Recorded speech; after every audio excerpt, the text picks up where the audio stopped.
नमस्कार शेतकरी मित्रांनो, मी गजानन भवर. आज आपण अशा एका प्लॉटवर आले आहे की जी जामठीचा प्लॉट आहे आणि आमचे चांगले मित्र आहेत. यांनी एक शेंडा खुरडा माझ्या देखतात, त्याच्यामुळे मी तुम्हाला पळाटीचा किंवा कॉटनचा आपल्या शेंडा कसा खुडायचा हे सांगणार हो. पाहू देते कसा खुडला होता.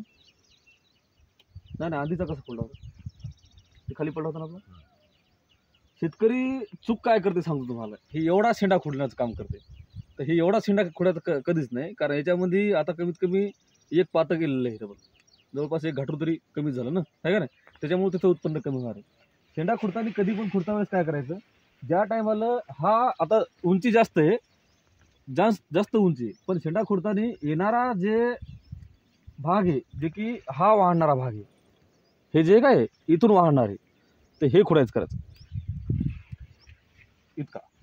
तर हे जे हे एवढाच खुडायचा. एवढा खुडायच्यानंतर हे जे झाड आहे बरोबर इकडं आम्ही तयार करतो. जास्त 2 पानं 3 पानं शेतकरी बरेच जरी इथून खुडण्याचं काम करतात. असं हे 2 पानं 3 पानं खुडतात, तितकं नाही खुडायचं. तितकं जर खुडायचं बरंच नुकसान होतं त्याच्यामध्ये. धन्यवाद.